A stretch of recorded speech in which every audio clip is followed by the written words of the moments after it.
सोचो जरा, एक आदमी अकेले पार्क की बेंच पर बैठा है।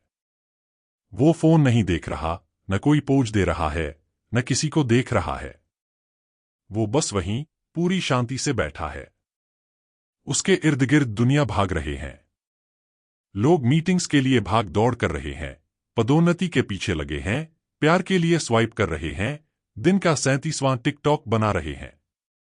वो जोर से हंसते हैं, तेज बोलते हैं, हमेशा दिखावे में लगे रहते हैं, हमेशा कुछ ना कुछ पाने की कोशिश में रहते हैं। पर उस आदमी की बात ही अलग है। वो दौलत के पीछे नहीं भाग रहा, प्यार की तलाश में नहीं है, न दिखावे में है। फिर भी वो सब में सबसे अलग और खास नजर आता है, किसी से ज्यादा।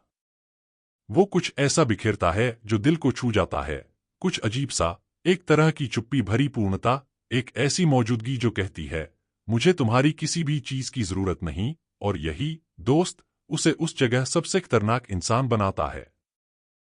न कि क्योंकि वो ताकत लेना चाहता है, बल्कि क्योंकि उसे ताकत की जरूरत नहीं। न कि क्योंकि वो किसी से बेहतर है, बल्कि क्योंकि वो उन अनदेखी जंजीरों से आजाद हो चुका है। जहां बाकी लोग मंजूरी, आराम या ध्यान भटकाने की तलाश में हैं, उसने कुछ बहुत ज्यादा ताकतवर पाया है। वो है अंदर की पूरी संतुष्टि।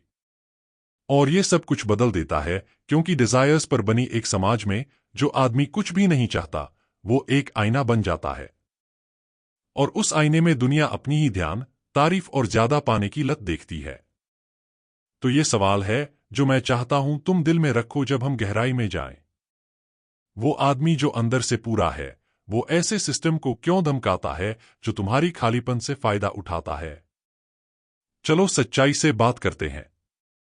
ये समाज तुम्हें सिर्फ ज्यादा चाहने के लिए प्रोत्साहित नहीं करता, बल्कि ये तुम्हारे लिए जरूरी भी बना देता है। आधुनिक दुनिया तुम्हें पूरा करने के लिए बनाई ही नहीं गई है। ये ताकि तुम हमेशा कुछ न कुछ चाहते रहो। जैसे ही तुम्हारी लालसा खत्म होती है, तुम चीजें खाना पीना बंद कर देते हो। और जब तुम खाना पीना बंद कर देते हो, तो पूरी मशीन जंग लगने लगती है। इसीलिए हर स्क्रीन धीरे बोलती है, तुम काफी नहीं हो। इसीलिए हर ऐड जोर जोर से चिल्लाता है, तुम पीछे रह गए हो। तुम इतना सफल नहीं हो, तो कोर्स खरीदो। तुम इतने आकर्षक नहीं हो, तो क्रीम, कपड़े, सर्जरी खरीदो। तुम कनेक्टेड नहीं हो, तो दिन में 6 घंटे निकालकर देखो किसने तुम्हारे पोस्ट को लाइक किया, किसने मैसेज किया, किसने तुम्हें अनदेखा किया। लेकिन यह है कड़वी सच्चाई। ये सिर्फ मार्केटिंग नहीं है, ये दिमाग का नियंत्रण है। कार्ल युंग ने कहा था, लोग कुछ भी कर जाते हैं, चाहे कितना भी बेतुका क्यों न हो, अपने खुद के दिल की सच्चाई से बचने के लिए। क्यों? क्योंकि जब आप सच में अपने अंदर झांकते हैं, तो पता चलता है कि आपकी पहचान कितनी हद तक दूसरों की मान्यताओं, बाहरी उम्मीदों और नकली चाहतों पर बनी हुई है। समाज नहीं चाहता कि आप अपनी आत्मा से मिलो। वो चाहता है कि आप उससे भागते रहो।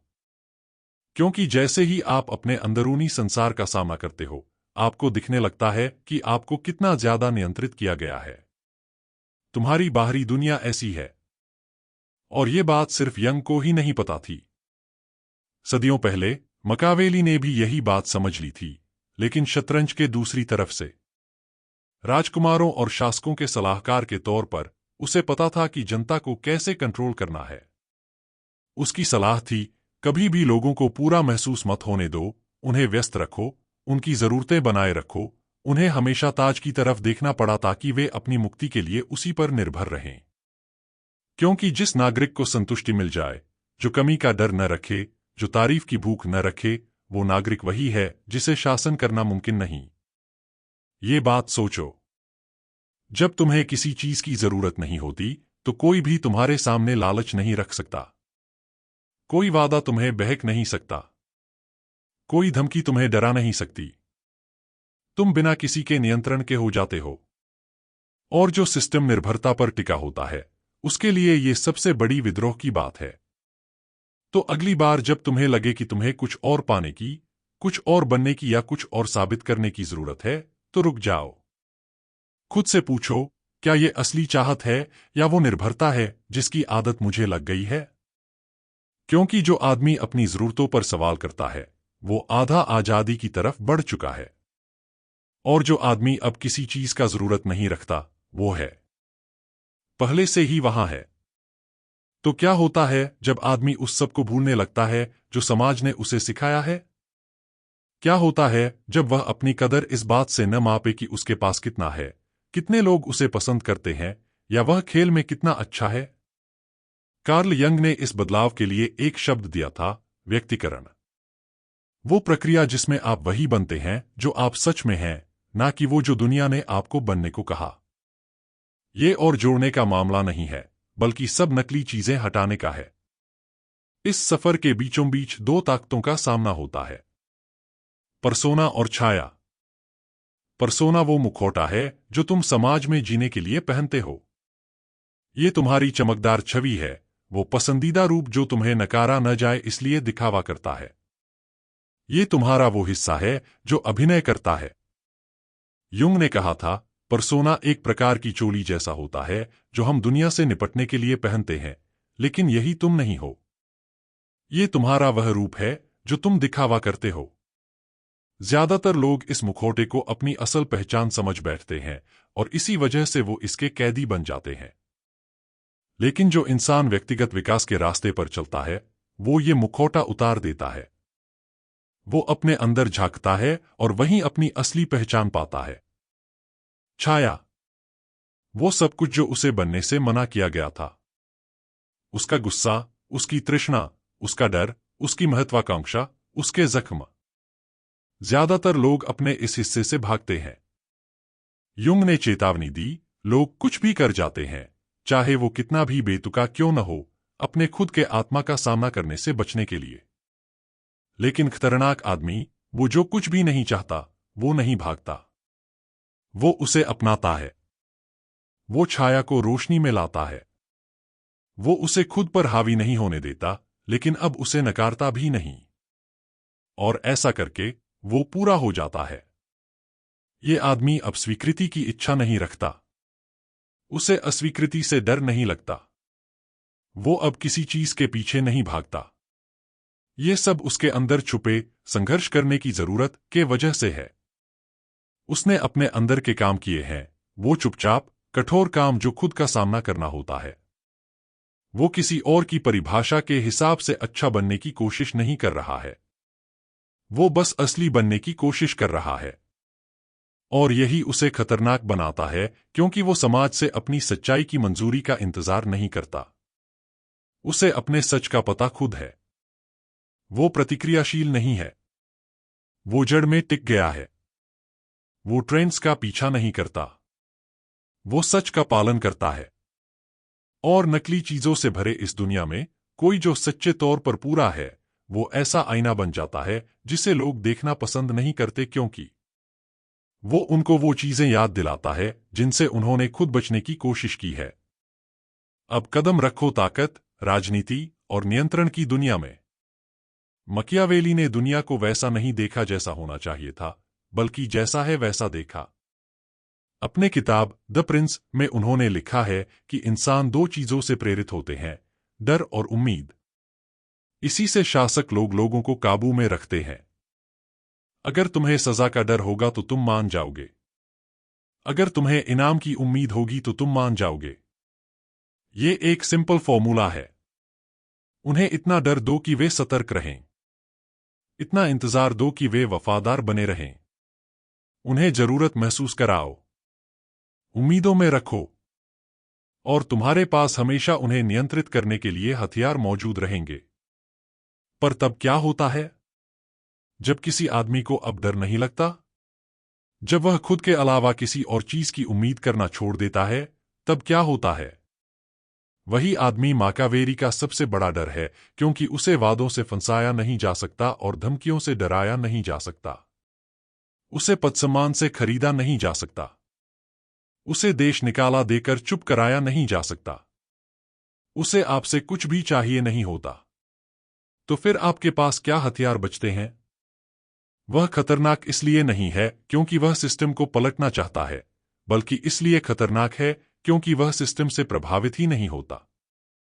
क्योंकि हर सिस्टम, चाहे वो राजनीतिक हो, कॉरपोरेट हो या सांस्कृतिक, इस धारणा पर बना होता है कि लोग उनकी ख्वाहिशों और डर के जरिए उन्हें मनपसंद तरीके से नियंत्रित किया जाता है। वह आदमी जिसे कुछ चाहिए नहीं, उस पूरे खेल को तोड़ देता है। वो कोई सड़कों पर चिल्लाने वाला कट्टरपंथी नहीं होता। वो इससे कहीं ज्यादा खतरनाक होता है, एक ऐसा शख्स जो बस चुपचाप कहीं चला जाता है। और ये ही उन शासकों को डराता है, क्योंकि ये सच सामने लाता है। उन्होंने कभी उसे असल में नियंत्रित नहीं किया था। उन्होंने सिर्फ उसकी भूख को कंट्रोल किया था। जब अंदर से वो भर जाता है, तो वो खेल में हिस्सा लेना छोड़ देता है। और जब काफी लोग खेलना बंद कर देते हैं, तो खेल खत्म हो जाता है। इसलिए समाज ऐसे आदमी को खतरनाक कहता है। क्योंकि वो हिंसक है, इसलिए नहीं, बल्कि इसलिए कि वो आजाद है। वो स्वयं में पूरा है। उसे कोई काबू नहीं कर सकता। न कि बगावत से, बल्कि साफ सोच की वजह से। और यही चीज उसे किसी भी उस सिस्टम के लिए सबसे बड़ा खतरा बनाती है जो किसी पर निर्भर हो। उसे उस सिस्टम की जरूरत नहीं है, और इसलिए सिस्टम चाहता है कि वो सोता रहे। तो आखिर उस आदमी के दिमाग में क्या चलता है जिसे किसी चीज की जरूरत नहीं?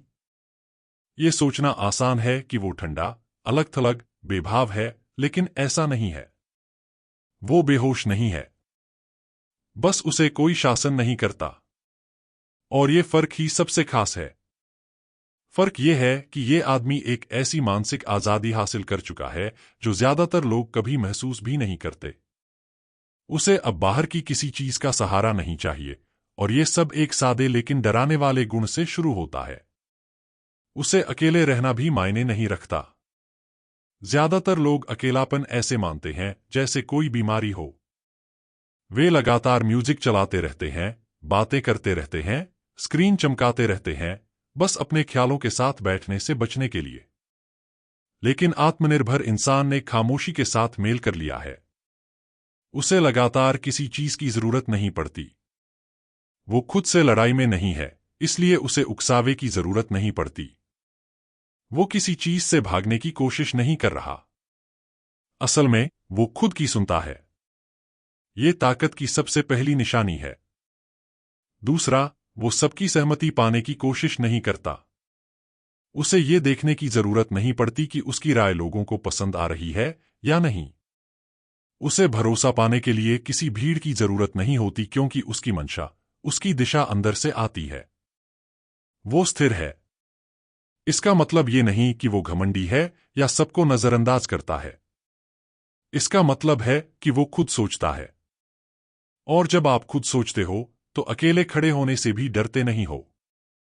ऐसी सोच होती है। आजादी लोगों को असहज क्यों लगती है? क्योंकि ज्यादातर लोग अपने अपने गुंगोली चैम्बर में रहते हैं, लेकिन वो सच में जीता है, भले ही इससे उसे अलग थलग रहना पड़े। और तीसरी बात, जो इंसान खुद पर निर्भर होता है, उसे रिश्वत से असर नहीं होता। ये इसलिए नहीं कि वह लालच से ऊपर है, बल्कि इसलिए कि उसके फैसले जरूरत से नहीं चलते। जब तुम्हें किसी कमी का डर नहीं रहता, तो तुम भ्रष्टाचार से मुक्त हो जाते हो। तुम्हें पद और प्रतिष्ठा से खरीदा नहीं जा सकता। तुम्हें तारीफों से दबाया नहीं जा सकता। तुम्हें कहीं जुड़ने के चक्कर में फंसाया नहीं जा सकता। दुनिया उसे चमकदमक वाली चीजें देती है, पैसे, शोहरत, अपनापन, लेकिन वो इन सब पर हिलता तक नहीं। उसे पूरा महसूस करने के लिए उनकी जरूरत नहीं है। और यहीं से उसकी खतरा पैदा होता है। वह हिंसक मतलब में खतरनाक नहीं है, बल्कि इस मजबूती में है जो हिल नहीं सकती। तुम उसे डर नहीं सकते। तुम उसे लुभा नहीं सकते। तुम उसे धोखा नहीं दे सकते, क्योंकि तुम्हारे पास उसकी किसी भी चीज की बेसब्री नहीं है। वह ऐसा आदमी है जिसे खरीदा नहीं जा सकता, तोड़ा नहीं जा सकता और फंसाया नहीं जा सकता। और ऐसा आदमी उन लोगों के लिए डरावना है जिनका पूरा सिस्टम काबू से चलता है। कार्ल जंग शॉर्टकट्स पर विश्वास नहीं करते थे। वे गहराई में विश्वास रखते थे। असली बदलाव, उनका मानना था, किताबें पढ़कर नहीं होता। सुबह की दिनचर्या का कोई कोटेशन या डाउनलोड करना काम नहीं आता। ये तो अंदर की लंबी, अक्सर कठिन यात्रा से होकर गुजरना पड़ता है।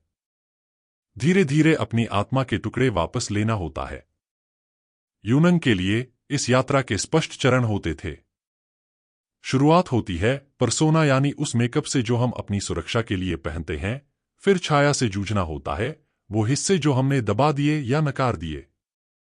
लेकिन बस यहीं खत्म नहीं होता।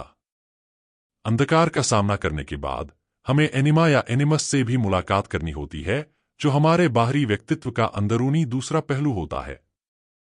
पुरुषों के लिए ये महिला पक्ष होता है। भीतर वो नाजुकियत, सहज ज्ञान, वो कमजोरी जो उन्हें सिखाया गया है कि ठुकरानी है। महिलाओं के लिए वो आक्रामकता और तर्क जो उन्हें दबाने को कहा गया है। जुंग का मानना था कि ये अंदर के विपरीत पहलू जरूरी हैं। क्यों? क्योंकि इनके बिना हम अधूरे हैं। जब हम इन्हें अपनाते हैं तो हम पूरे बन जाते हैं, और आखिर में हम अपने असली खुद से मिलते हैं। न कि अहंकार से, न कि नकाब से, बल्कि पूरी असलियत से। सचेत और अवचेत का मेल, रोशनी और छाया का सामंजस्य। ये सिर्फ आत्मजागरूकता नहीं है, बल्कि आत्मस्वामित्व है। और जब कोई इंसान इस हालत तक पहुंच जाता है तो सब कुछ बदल जाता है। वो दुनिया के सामने अब प्रतिक्रिया नहीं देता, क्योंकि उसकी पहचान दुनिया से नहीं होती। उसने खुद को पूरी तरह देखा है और जो पाया उसे स्वीकार किया है। इसलिए उसे जजिंग का डर नहीं रहता। उसे वाहवाह की इच्छा नहीं होती। वो आलोचना से घबराता नहीं, क्योंकि उसे पता होता है कि वो कौन है। इसीलिए दुनिया उसे हिला नहीं सकती। क्योंकि जब तुमने अपने अंदर का मैप बना लिया तो बाहरी दुनिया का काबू खत्म हो जाता है। तुम्हें स्वीकार किया जाना जरूरी नहीं होता। तुम पहले से ही खुद को स्वीकार कर चुके होते हो। और जब ऐसा होता है तो ना शर्मिंदगी, ना तारीफ, दबाव या अस्वीकार तुम्हें अपने रास्ते से भटका सकता है। अब तुम कमी से काम नहीं ले रहे हो, तुम पूर्णता से काम कर रहे हो। और यही सच में खतरा है। एक ऐसा आदमी जो दुनिया में चलता है बिना कुछ साबित किए, जो मंजूर होने की तलाश नहीं बल्कि तालमेल की चाह रखता है, जो स्वीकृति पाने के लिए खुद को बदलता नहीं बल्कि असली बनने के लिए खुद को जोड़ता है। उसे किसी नकाब की जरूरत नहीं, वह खुद बन चुका है। मकैवेली को कई तरह के लोग डराते थे, गद्दार, मूर्ख और प्रतिद्वंदी। लेकिन एक तरह का आदमी था जिसे वह समझ नहीं पाया, भविष्यवाणी नहीं कर सका, इसलिए उसे काबू। वो आदमी जिसे ताकत की परवाह नहीं होती, वो कमजोर या निष्क्रिय इसलिए नहीं होता, बल्कि क्योंकि उसने इस खेल को समझ लिया होता है। क्योंकि जब कोई आदमी ताकत का लालच छोड़ देता है तो वह उससे बेपरवाह हो जाता है। और यही चीज राजाओं को सबसे ज्यादा डराती है।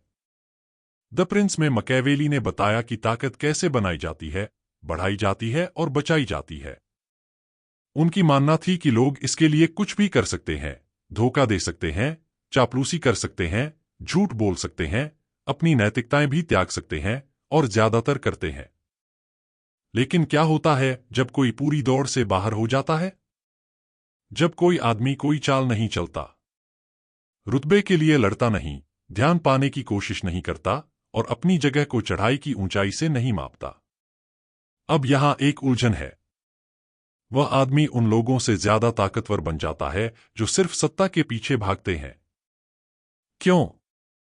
क्योंकि लोग उस चीज की इज्जत करते हैं जिसे वे बिगाड़ नहीं सकते।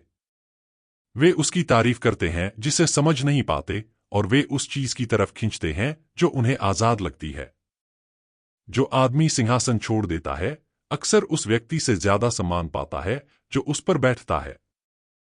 क्योंकि वह अनुयायी नहीं चाहता, बल्कि लोग सहज रूप से उन लोगों पर भरोसा करते हैं जो अपनी राह खुद चुनते हैं। बस यही उसे एक खामोश असरदार बनाता है। खतरा, वो सिस्टम को ओवरथ्रो नहीं करता। वो चिल्लाता नहीं, विरोध नहीं करता या सुधार की मांग नहीं करता। वो बस खेलना ही छोड़ देता है। और उसकी ये मना कर देने की बात 1000 नारे से ज्यादा बोलती है। ये दूसरों को दिखाती है कि जीने का एक और तरीका है जो चढ़ाई या प्रतियोगिता पर नहीं बल्कि जुड़ाव और खुद बनने पर आधारित है। उसकी मौजूदगी ही कहानी को बदल देती है। उसकी इस चाहत से इनकार जो दूसरे दौड़ते हैं, उस तलाश के पीछे की गरीबी को उजागर कर देती है। मचावेली इस आदमी को खतरनाक इसलिए कहता क्योंकि वो बागी है, बल्कि इसलिए क्योंकि वो एक जिंदा याद दिलाने वाला है। व्यवस्था जो भी जरूरी बताती है, उसके बिल्कुल उलट। ऐसा आदमी प्रभाव दिखाने के लिए ताज पहनने की जरूरत नहीं है।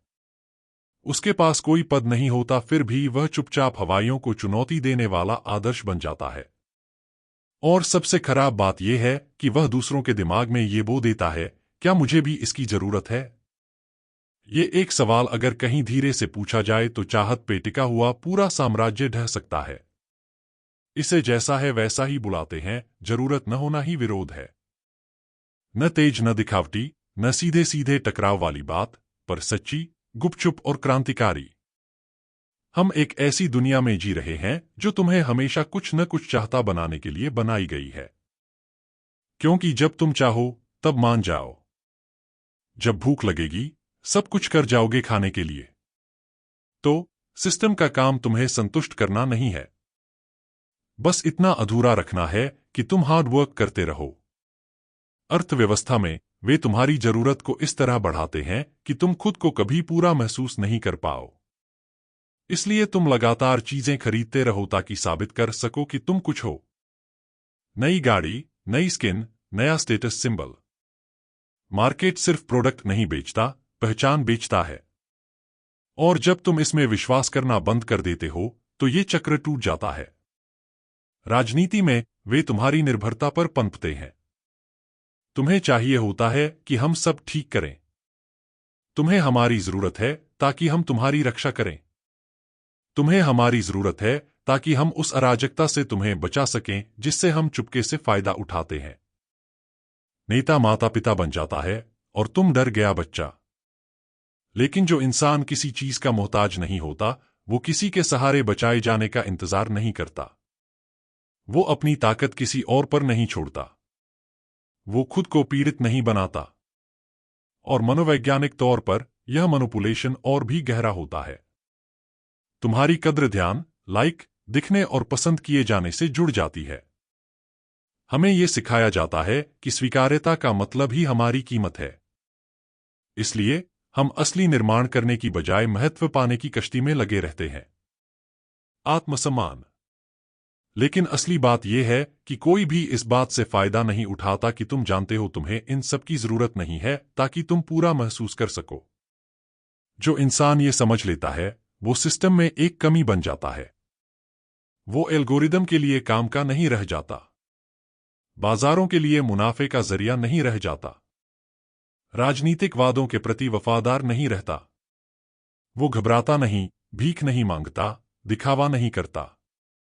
वो बस शांत, स्थिर और खुद के नेतृत्व में रहता है। और बस उस मौजूदगी से ही भ्रम टूट जाता है।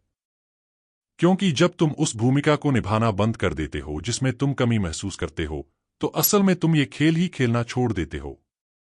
और ये सिर्फ इतना ही नहीं है। आध्यात्मिक विद्रोह ये एक सोच समझकर किया गया बगावत है। दुनिया उस इंसान के साथ समझ नहीं पाती जिसे डराकर या ख्वाब दिखाकर कुछ भी कराना मुमकिन ना हो। ये वो आदमी है जिसको सिस्टम चुपचाप चाहता है कि तुम कभी मत बनो।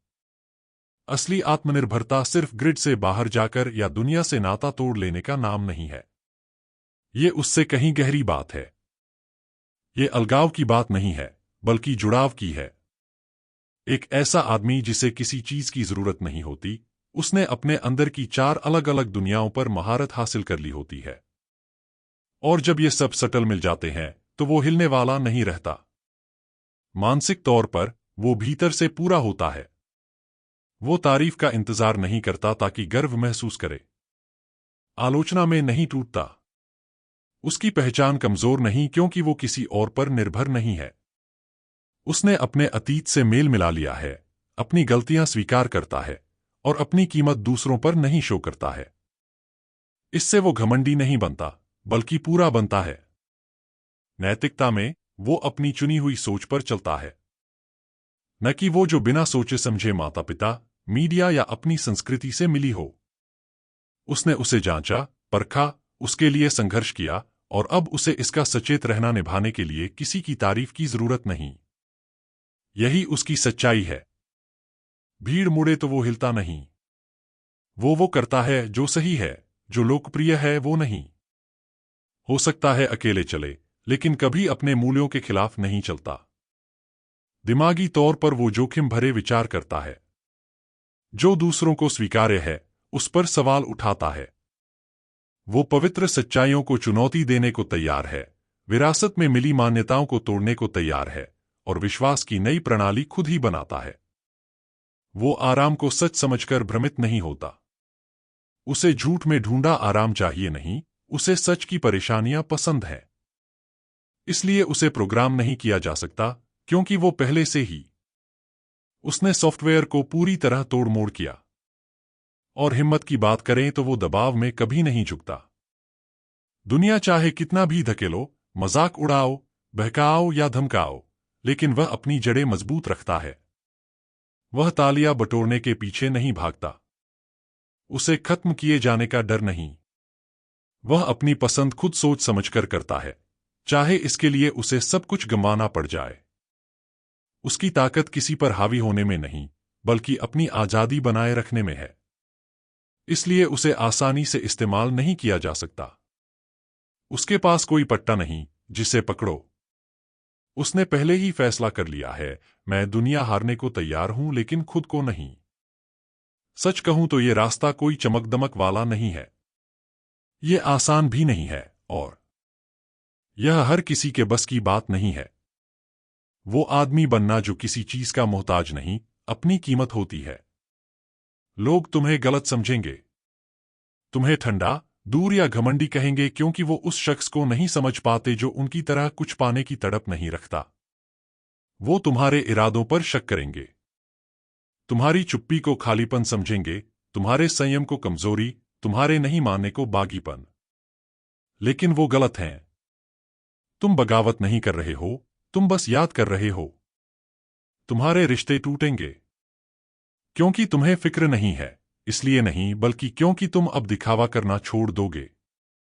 और जब तुम अभिनय करना बंद कर देते हो, तो तुम लोगों को वो रूप देना बंद कर देते हो जिसमें वे आराम महसूस करते थे। ऐसी सच्चाई ख्वाबों को तोड़ देती है। और कुछ लोग तुम्हें माफ नहीं करेंगे क्योंकि तुम जाग गए हो। तुम्हें पता चलेगा कि बहुत से रिश्ते असल में कितने ऊंधे थे। कितने रिश्ते आपसी जरूरतों पर बने थे, ना कि आपसी सच्चाई पर। और ये एहसास तन्हाई जैसा लग सकता है, लेकिन असल में ये साफगोई है। तुम अपने पुराने आप को भी खो दोगे। वो जो तारीफ के पीछे भागता था, जो नाकामी से डरता था, जो खुद को कहीं भी ढालने के लिए खुद को मोड़ता था। और ये नुकसान शायद तकलीफदेह हो, लेकिन जरूरी है, क्योंकि इसके बदले जो मिलेगा वो ऐसा कुछ है जो कोई दे नहीं सकता और कोई छीन भी नहीं सकता। आजादी। वो आजादी जो सिर्फ दिखावे की नहीं है। नहीं, वो फरेब की आजादी है जो उपभोक्तावाद या किसी विचारधारा में छुपी हो, बल्कि असली, अंदरूनी, स्वायत्त आजादी। ऐसी आजादी जहां आपके विचार आपके अपने हों, आपकी भावनाएं मजबूत हों, आपके विश्वास आपकी मर्जी से चुने हुए हों, और आपकी मौजूदगी पक्की हो। आप आवेगों के चक्र में फंसे नहीं होते। आप खुद से भाग रहे नहीं होते। आप आराम के लिए अपनी आत्मा से समझौता नहीं कर रहे होते। तुम वापस अपने केंद्र में आ गए हो। और उसी केंद्र से जिंदगी साफ दिखने लगती है, गहरी लगने लगती है, और ज्यादा मतलब भरी लगने लगती है। क्योंकि जब तुम्हें कुछ चाहिए ही नहीं होता, तब तुम हर चीज को जैसा है वैसा ही देख पाते हो। तुम इसलिए प्यार नहीं करते कि प्यार मिले। तुम इसलिए प्यार करते हो क्योंकि वो असली होता है। तुम लोगों को प्रभावित करने के लिए बोलते नहीं, अपने दिल की बात कहने के लिए बोलते हो। तुम केवल शामिल होने के लिए किसी का पीछा नहीं करते, तुम अपनी राह चलते हो क्योंकि वो तुम्हारी है। ये अलगाव नहीं है, ये सच्चाई, ईमानदारी और अंदर की शांति के प्रति समर्पण है। तो ये है असली चुनौती। बनो वो जो कुछ भी नहीं चाहता, सिर्फ इसलिए नहीं कि इससे तुम्हें फायदा हो। उत्कृष्ट होना मतलब दूसरों से ऊपर उठ जाना नहीं, बल्कि खुद को आजाद कर लेना है। किसी के बहकावे में आने से आजाद, बिकने से आजाद, खुद को धोखा देने से आजाद, ताकि लोग माने। ये अपने आप को साबित करने की भीख मांगना बंद करो, उन लोगों से तारीफ, लाइक और हाँ में सिर हिलाने की जो खुद भी नहीं जानते कि वे क्या चाहते हैं। इसे छोड़ दो। उस कहानी पर सवाल उठाओ जो तुम्हें दी गई है। वो कहानी जो कहती है कि तुम्हारी कीमत तुम्हारी कमाई, तुम्हारी लोकप्रियता या तुम्हारे शोर मचाने से जुड़ी है। पूछो, इस सोच से किसे फायदा होता है? किसे? क्या मेरे खुद को साबित करने की जरूरत से मेरा फायदा हो रहा है? जवाब सुनकर आप चौंक जाएंगे। फिर अपने अंदर झांकिए, दुनिया से भागने के लिए नहीं, बल्कि अपनी जगह वापस पाने के लिए। शांत हो जाइए। सुनिए, अपने अंदर के अंधेरे का सामना कीजिए। अपने नकली रूप को हटाइए। उन हिस्सों को अपनाइए जिन्हें आपने मना किया है। और ये सब इसलिए मत कीजिए ताकि आप ज्ञानी नजर आएं। ये इसलिए कीजिए ताकि आप इस्तेमाल होते रहना बंद कर सकें। क्योंकि जब आपको किसी चीज की जरूरत नहीं रहती, तो आप प्रतिक्रिया नहीं देते। आप बेचैन नहीं रहते। और सबसे बड़ी बात, आप नियंत्रित नहीं किए जा सकते। एक ऐसी दुनिया में जो चाहतों पर टिकी है और डर से आजाद, वो आदमी जिसे कुछ भी चाहिए नहीं, वो अछूता बन जाता है। इस दुनिया को ज्यादा आज्ञाकारी आदमी नहीं चाहिए। इसे ज्यादा पूरे आदमी चाहिए। ऐसे आदमी जिन्हें रिश्वत नहीं दी जा सकती, जिन्हें दबाया नहीं जा सकता और जिन्हें तोड़ा नहीं जा सकता। ऐसे आदमी जो शांति लेकर चलते हैं, क्योंकि वो लड़ाई से नहीं बचते, बल्कि वो उस सबसे बड़ी लड़ाई को पहले ही जीत चुके होते हैं, जो अंदर की लड़ाई होती है। तो अगर तुम ये सुन रहे हो और कुछ अंदर से हिल उठा है, तो बढ़िया है। यही तुम्हारा सिग्नल है। काम अब शुरू होता है। चुप रहो, मजबूत रहो, खतरनाक रहो।